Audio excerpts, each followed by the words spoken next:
బాలీవుడ్ బాద్షా షారుఖ్ ఖాన్ సినిమాలకు దేశవ్యాప్తంగా ఎంత క్రేజ్ ఉంటుందో మనం ప్రత్యేకంగా చెప్పాల్సిన అవసరం లేదు. ఆయన నటించిన కొన్ని చిత్రాలు కల్ట్ క్లాసికల్గా నిలిచిపోయాయి. అలాంటి వాటిలో దిల్ వాలే దుల్హనియా లే జాయేంగే సినిమా ఒకటి. షారుఖ్ ఖాన్, కాజోల్ ప్రధాన పాత్రలో నటించినటువంటి ఈ రొమాంటిక్ మూవీ 1995 అక్టోబర్ 20న ప్రేక్షకుల ముందుకు వచ్చింది. బ్లాక్ బస్టర్ హిట్గా నిలిచింది.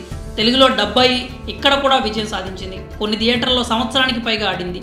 ఇక్కడ మరో ఆశ్చర్యకరమైన విషయం ఏంటంటే ముంబైలోని మరాఠా మందిర్ అనే థియేటర్లో ఇప్పటికీ కూడా ఆ సినిమా ఆడుతోంది.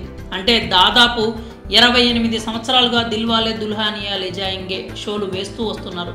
ఏ రోజు ఈ మూవీ షో వేయకుండా ఆపలేదు. అంతలా షారుఖ్ ఖాన్ సినిమా ప్రభావం చూపింది.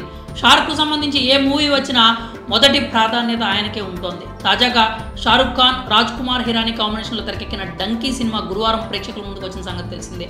డంకీ రిలీజ్కి ముందు వరకు ఓ షో దిల్ వాలే దుల్హనియా లే జాయేంగే వేసి మిగిలిన షోలు యానిమల్ వేసేవారు. డంకీ రావడంతో యానిమల్ షోలు ఎత్తేశారు. డంకీ వేస్తూ వచ్చారు. అది కూడా కేవలం ఒక్కరోజు మాత్రమే. ప్రభాస్, ప్రశాంత్ నీల్ కాంబినేషన్లో వచ్చిన సలార్ శుక్రవారం ప్రపంచ వ్యాప్తంగా విడుదలైంది. హిందీ భాషలో కూడా రిలీజ్ అయింది.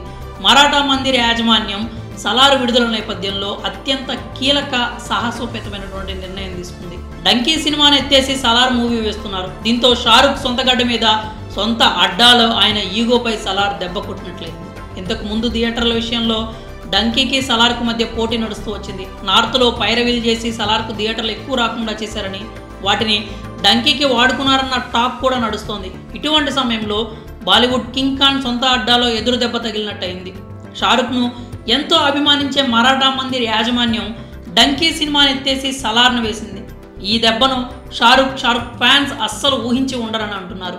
మరి ముంబైలోని మరాఠా మందిర్లో షారుఖ్ ఖాన్ సినిమా ఎత్తేసి సలార్ సినిమా ప్రదర్శించడంపై